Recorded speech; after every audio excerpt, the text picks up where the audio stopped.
1 room left. Beatrice Colwyn stared at the innkeeper, rain streaming from her cloak onto his floor. Her maid whimpered behind her, ankle twisted, useless. Outside, the storm that had shattered their carriage wheel howled like it wanted to finish the job. 1 room, she repeated, in the entire inn. Already occupied, ma'am. The innkeeper's eyes held something, warning, maybe pity. By a gentleman. Her stomach dropped. A gentleman. 1 room. Her reputation was about to die in a country called the Wayward Crow, and there wasn't a damn thing she could do about it. The door behind her opened. Cold air knifed through the entrance hall. Mrs. Colwyn! She knew that voice. Deep, controlled, belonging to a man who commanded shipping empires across 3 continents. She turned slowly, already calculating the disaster unfolding. Duke Henry Whitlock stood dripping in the doorway, his dark eyes locked on hers. Not surprise in his expression. Recognition. And something else that made her pulse hammer against her throat. Your Grace. Her voice came out steady. A miracle. The room, he said quietly, is mine. The innkeeper cleared his throat. Storms trapped everyone, Your Grace. No other shelter for 20 miles. The lady's maid is injured. I'm aware. Henry's gaze never left Beatrice's face. I'm also aware that if Mrs. Colwyn and I share accommodations tonight, even with every proper precaution, her life as she knows it ends by morning. Beatrice lifted her chin. Then we have a problem, Your Grace.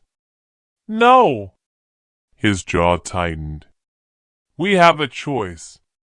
And about 30 seconds to make it before someone else walks through that door and witnesses this conversation. The clock on the mantel ticked. Once. Twice.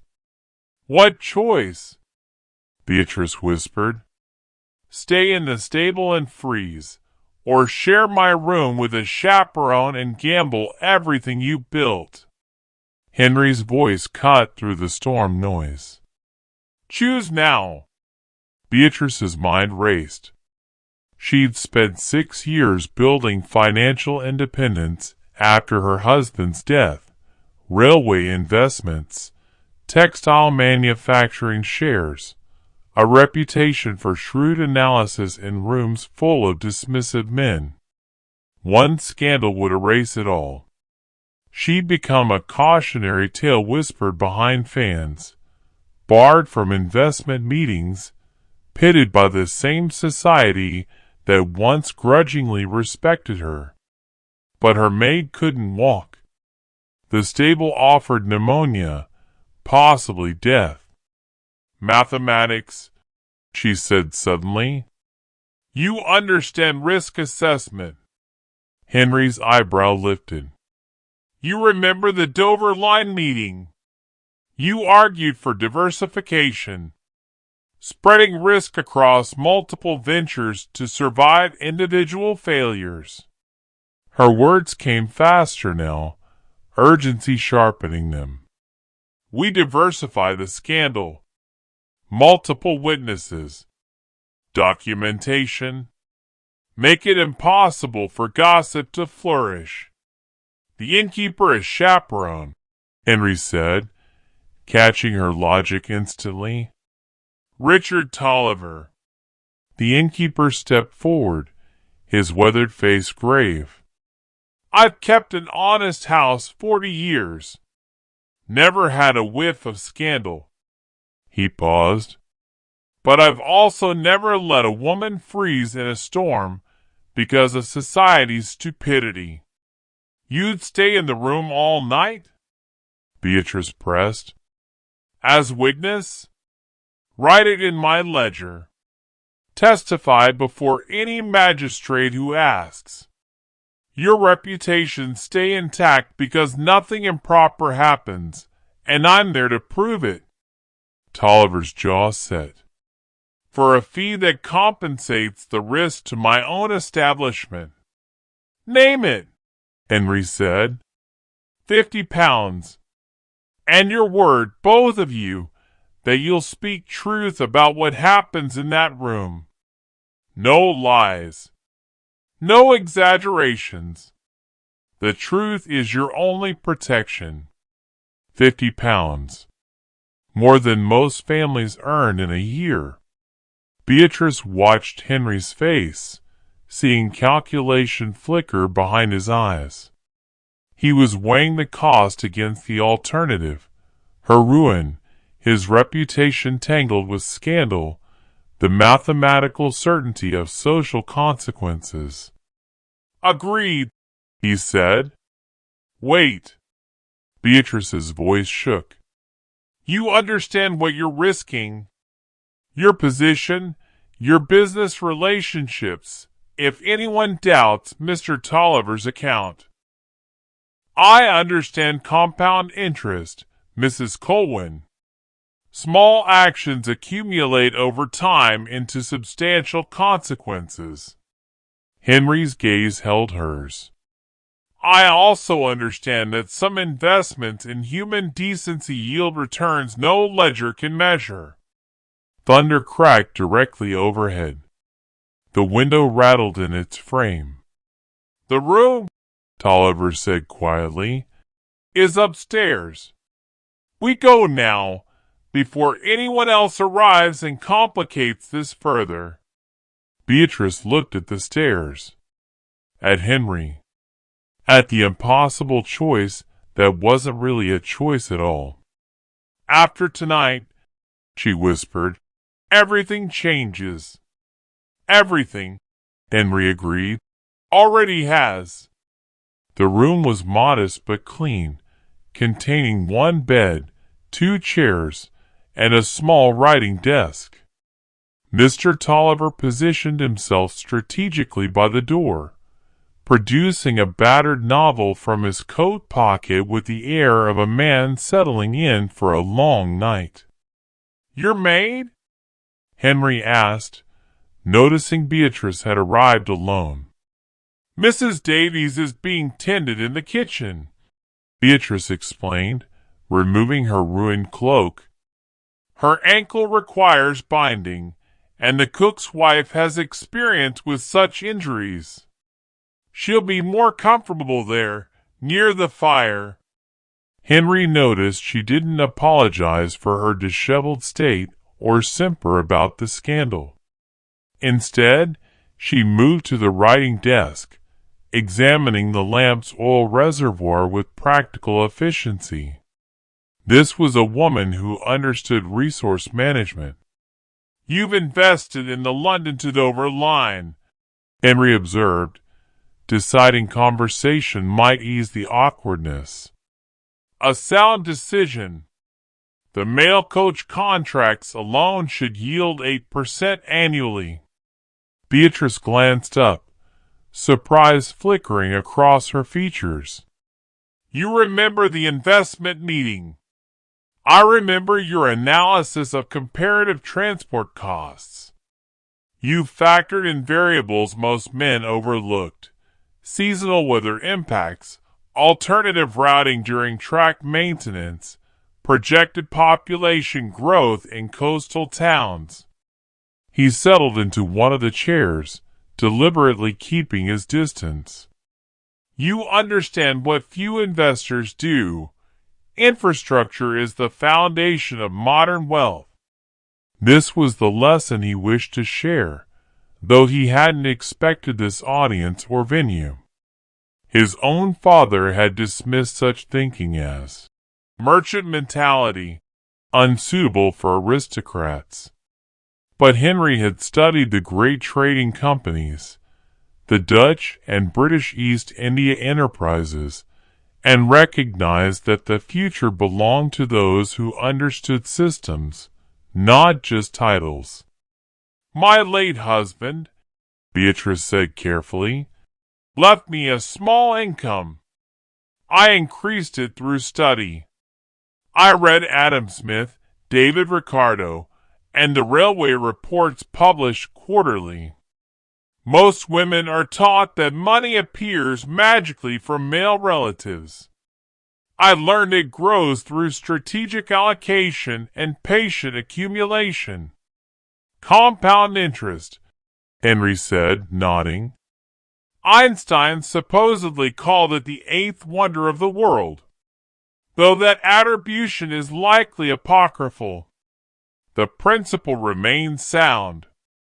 Beatrice moved to the second chair, maintaining proper distance. A modest sum, invested wisely at 5% annual return, doubles in approximately 14 years through compounding alone. Most people underestimate the power of time and consistency. Mr. Tolliver glanced up from his novel, his expression suggesting he found this conversation peculiar but harmless. Henry smiled. You've calculated the rule of 72. I've calculated many things, Your Grace, including the precise risk we're both undertaking tonight. The storm intensified, rain hammering the windows like accusations. Beatrice found herself engaged in the most intellectually stimulating conversation she'd had in months, possibly years.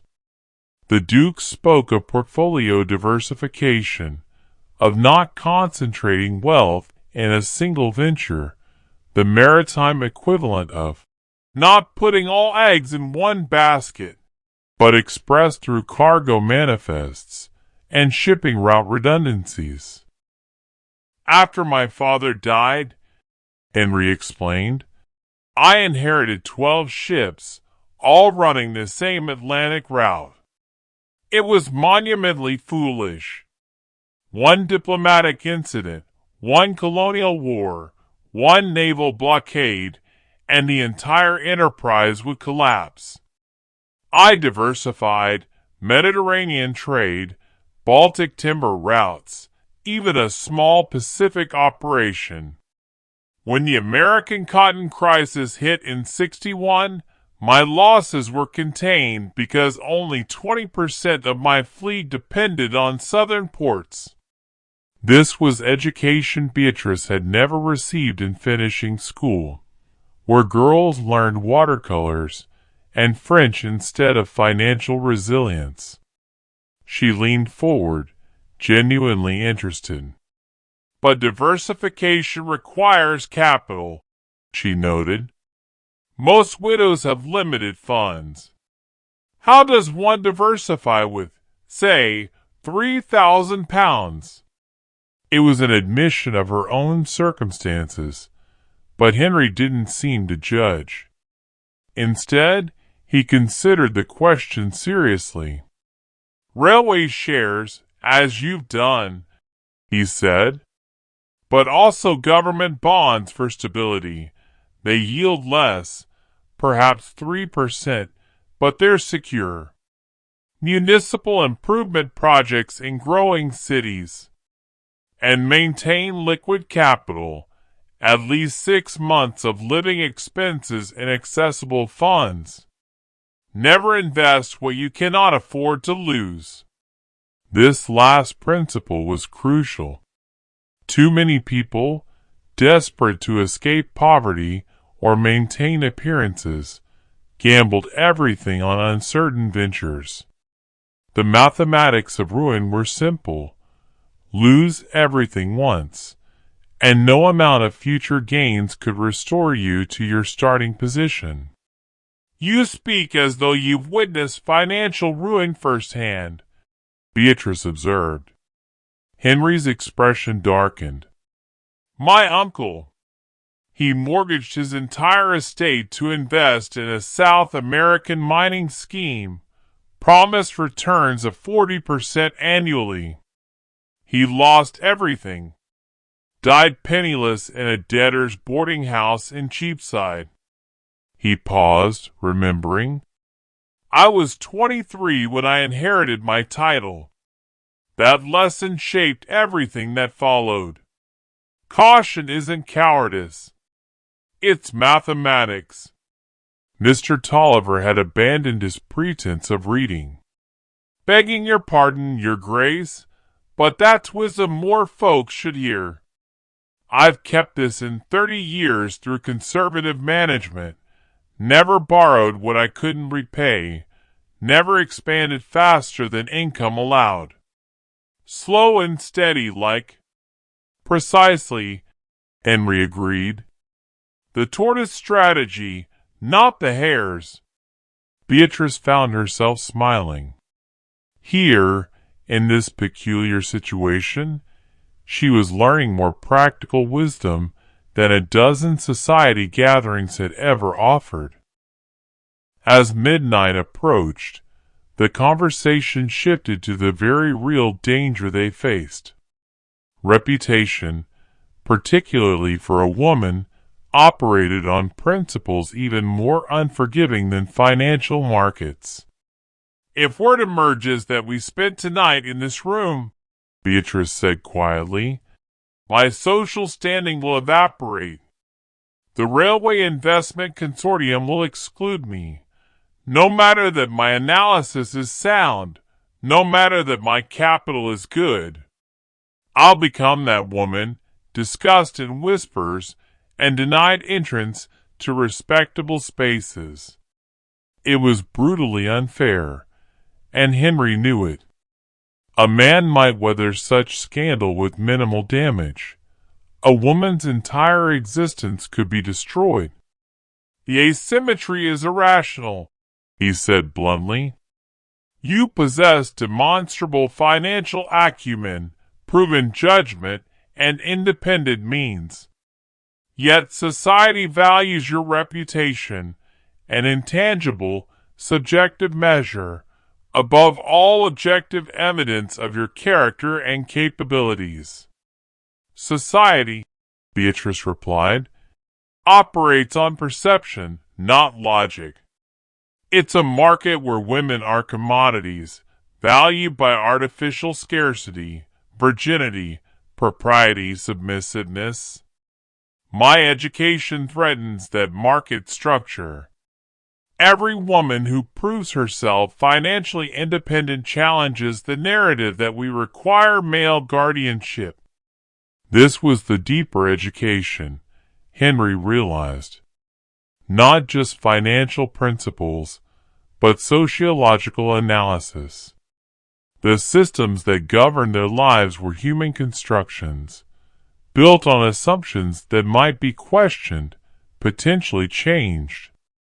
Yet you persist, he noted.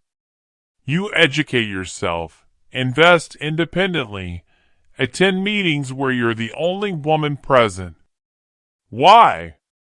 Beatrice met his gaze directly. Because someone must.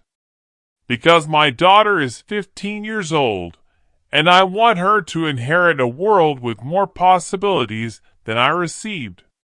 Because every woman who demonstrates competence in male domains makes it slightly easier for the next woman who follows. She had a daughter.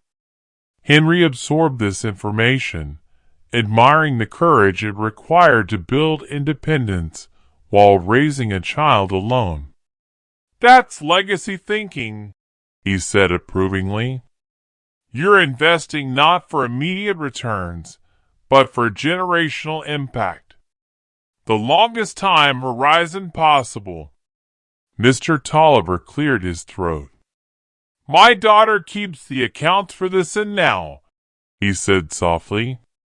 I taught her mathematics, despite my wife's concerns that it wasn't feminine. She's twice as accurate as I ever was. Seems a waste, doesn't it, to deny half the population education in useful subjects because of arbitrary rules about what's proper? A massive economic inefficiency, Henry agreed. Imagine the innovations we've lost because talented women were denied education, denied capital access, denied the opportunity to contribute beyond domestic spheres. They sat in silence for a moment, contemplating this vast waste of human potential. The storm continued its assault, but inside, something else was building, a recognition of shared values, a mutual respect that transcended social convention.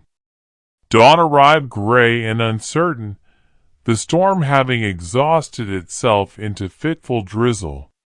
Mr. Tolliver stood, stretching his stiff joints with audible creaks. "I'll testify, if necessary," he said formally, "that nothing improper occurred in this room. You both conducted yourselves with absolute propriety. I'll write it in my ledger, and I'll swear to it before any magistrate or gossip who questions it." Henry stood as well, retrieving his coat. "Your discretion is appreciated, Mr. Tolliver, and compensated."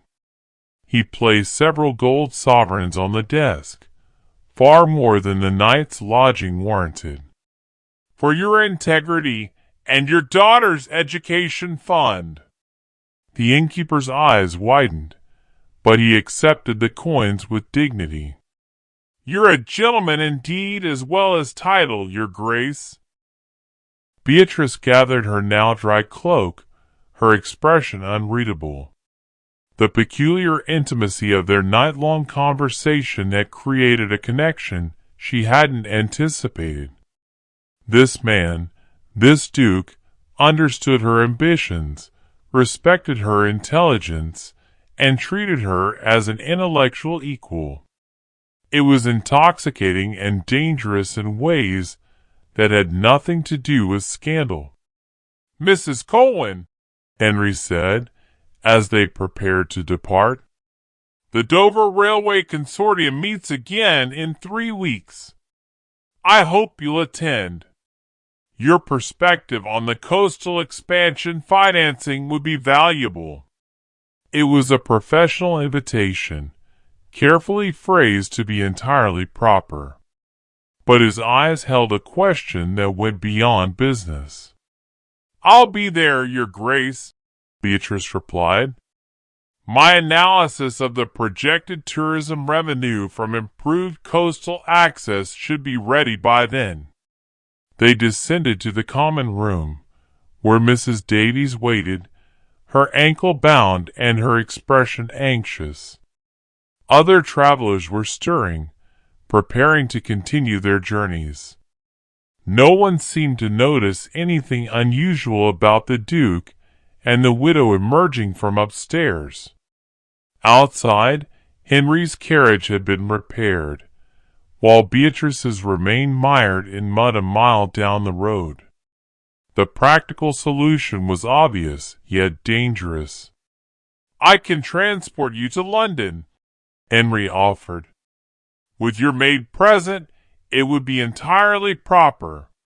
And expedient." "Expedient?" "Yes." "Also risky." But Beatrice had learned, through her financial education, that calculated risk sometimes yielded the greatest returns. "Thank you, your grace. We accept."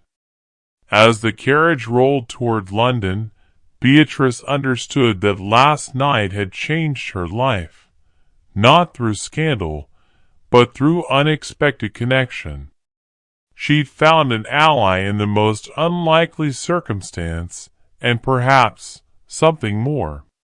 3 weeks later, Beatrice entered the Railway Consortium meeting with her analysis bound in leather, her arguments prepared. She'd spent the intervening time researching obsessively, driven by a need to prove herself that she recognized as partially irrational. Henry Whitlock had already acknowledged her competence. Yet she wanted to exceed expectations, not merely meet them. The male investors glanced up as she entered, their expressions ranging from dismissive to uncomfortable. Only Henry nodded with genuine welcome, gesturing to an empty chair beside him. "Gentlemen," he said smoothly, "Mrs. Colwyn has prepared a comprehensive analysis of the coastal expansion's tourism revenue potential. I suggest we begin with her presentation."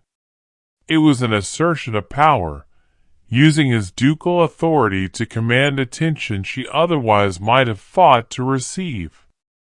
Beatrice felt gratitude and frustration in equal measure, grateful for the support, frustrated that she needed it.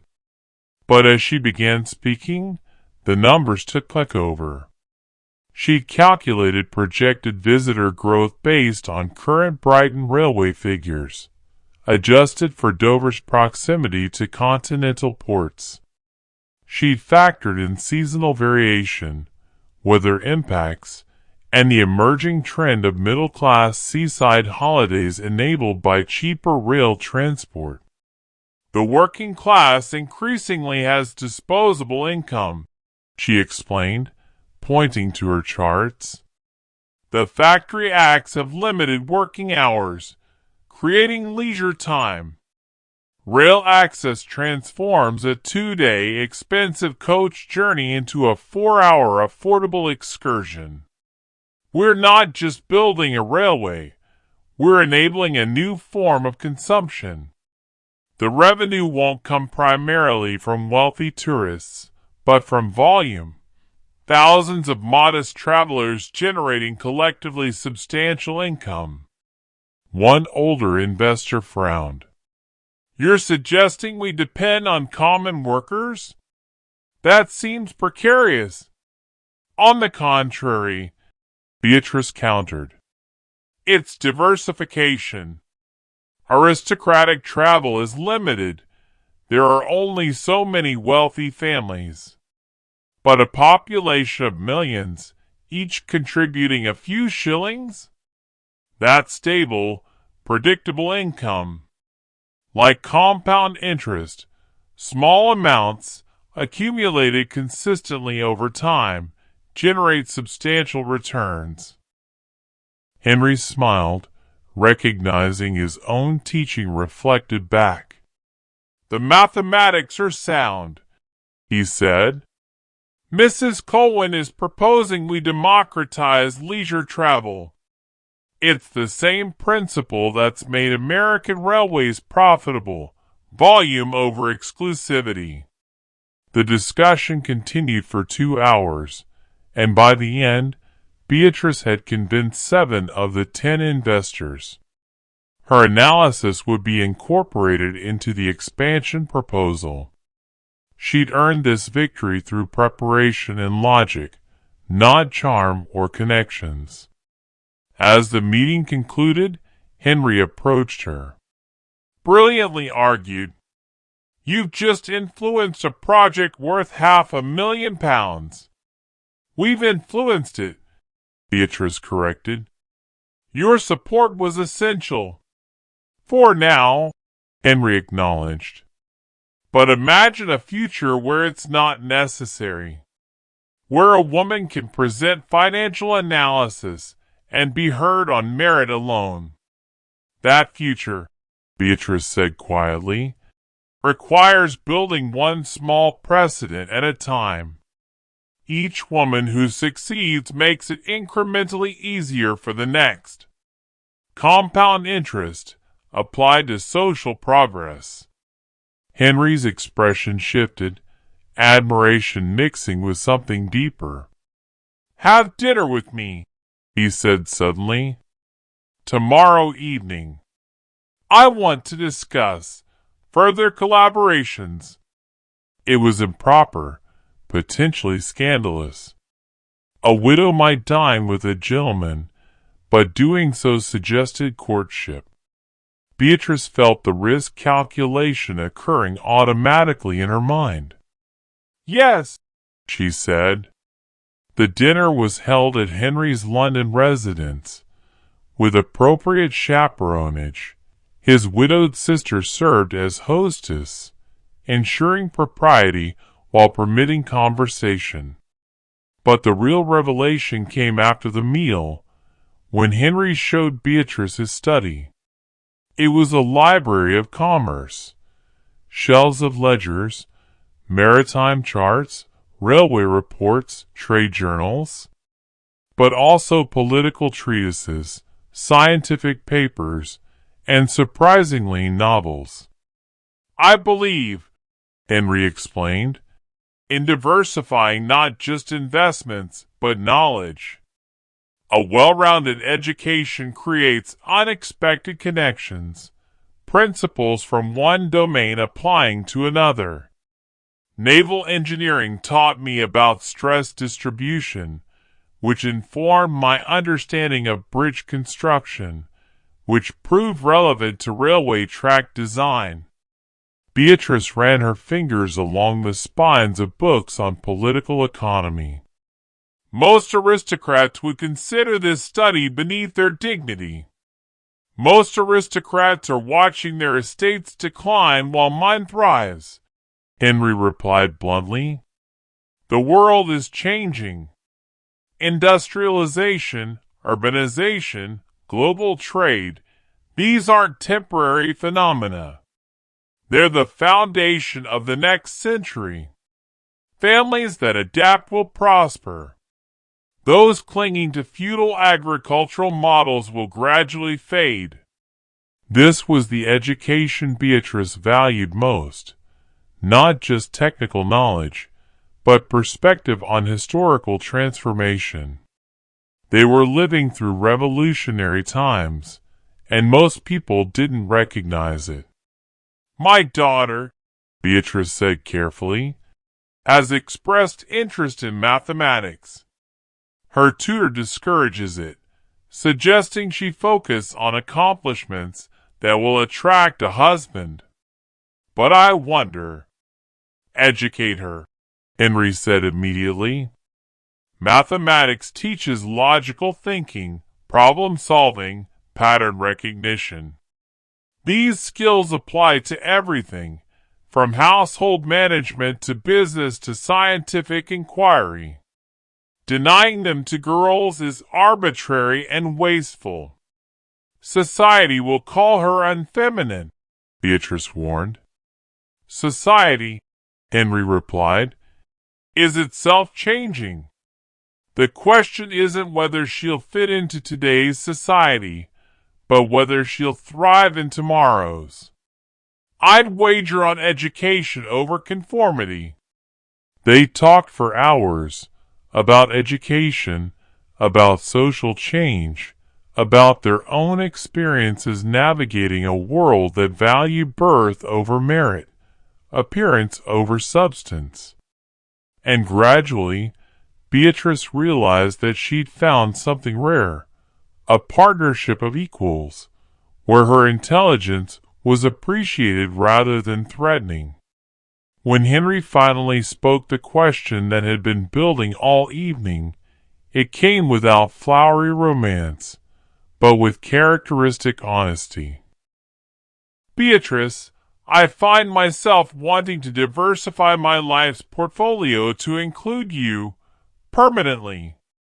Not as decoration or dynastic obligation, but as a partner in every sense. Would you consider marriage to a man who values your mind as much as your presence?" It was the least romantic and most perfect proposal imaginable. Beatrice smiled. "Yes, under one condition." "Name it." "We establish a fund, a portion of our combined resources, dedicated to educating girls in mathematics, science, and commerce. Our legacy shouldn't just be personal prosperity, but expanded opportunity for the next generation." Henry extended his hand, and she took it. "Agreed. Let's calculate the optimal allocation." 6 months later, Beatrice Whitlock, Duchess of Hertford, stood before the first class of the Colwyn Whitlock Educational Fund for Young Women. 12 girls aged 14 to 18 sat with notebooks, ready to learn principles of finance, mathematics, and commerce. "You are here," Beatrice began, "because someone believed your minds were worth cultivating. Because someone recognized that economic literacy is power, the power to support yourself, to make informed decisions, to navigate a complex world with confidence rather than dependence." She thought of that storm-tossed night at the Wayward Crow, where desperation had forced her into a situation that should have meant ruin, but instead became transformation. Mr. Tolliver had received a generous investment for his end's expansion, their gift in recognition of his integrity. His daughter now managed a thriving business. Henry entered from the side door, carrying financial reports. Their partnership had proven as lucrative professionally as it was fulfilling personally. They just finalized investment in a new steam-powered textile mill, anticipating the industry's mechanization trend. "Today's lesson," Henry announced to the students, "concerns risk management. Every decision involves uncertainty. The goal isn't to eliminate risk, that's impossible, but to understand it, quantify it, and make informed choices about which risks are worth taking." One girl raised her hand. "But sir, isn't it risky for us to be here? Learning things that might make us seem unsuitable to potential husbands?" Henry smiled. "Excellent question. Yes, you're taking a risk. The risk that traditional society might view you as too educated, too independent. But consider the alternative risk, remaining uneducated, dependent on others for financial survival, unable to protect yourself or your children should circumstance require it. Which risk do you prefer?" The girl considered this. "I suppose I'd rather risk seeming unsuitable than risk helplessness." "There's your answer," Beatrice said. "Courage isn't the absence of fear or risk.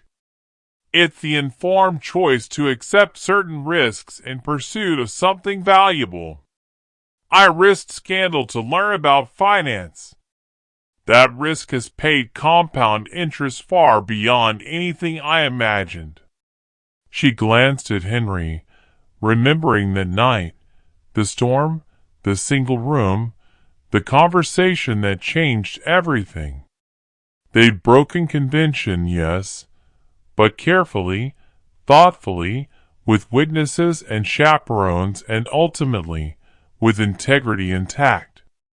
The real scandal wasn't spending a night in the same room. The real scandal was a society that valued a woman's reputation above her capabilities, her virtue above her intelligence. That scandal was slowly, incrementally changing. "You will face obstacles," Henry told the students.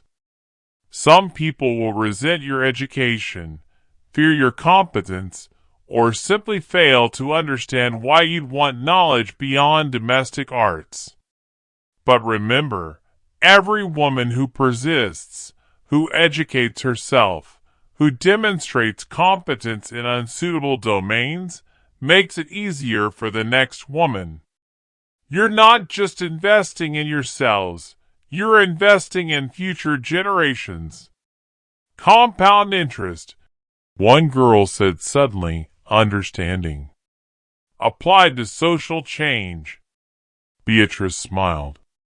"Exactly. Now, let's begin with basic accounting principles." As she taught, Beatrice reflected on the education she'd received in that unlikely classroom. A storm-bound inn, a duke who valued substance over appearance, and a situation that should have meant ruin, but instead revealed possibility. The greatest risk, she'd learned, was playing it safe. The greatest return came from the courage to calculate carefully, then act boldly. And the most valuable investment of all was in people, their minds, their potential, their capacity to transform the world one educated choice at a time. The storm had passed. The scandal never materialized. But the education continued, compounding daily, generating returns that couldn't be measured in pounds or percentages, only in lives changed and possibilities expanded. One bed, one night, one duke, and a story that should have ended in ruin instead became a lesson in calculated courage and the mathematics of meaningful change. Sometimes the most dangerous storms lead us to the safest harbors. Beatrice and Henry's story began with a choice that could have destroyed them both, but instead, it became the foundation for a partnership that changed not just their lives, but the lives of countless young women who followed. They discovered that true courage isn't the absence of fear, but the willingness to make calculated risks in pursuit of something meaningful. Their legacy reminds us that the greatest investments we can make aren't always financial. They're in people, in education, in breaking down barriers that limit human potential. Every bold decision, every stand for what's right, every moment we choose integrity over convenience. These accumulate like compound interest, creating returns that echo through generations. What risks are you willing to take for something that matters? What legacy are you building, one choice at a time? Thank you for joining us on this story. If this story inspired you, or taught you something new, let us know in the comments below. Share your thoughts on courage, calculated risks, and the price of standing firm in your convictions. Do not forget to like this video and subscribe to this channel. Until our next story, remember, the best investments are the ones that make the world better for those who come after us. Stay curious, stay courageous, and never stop learning.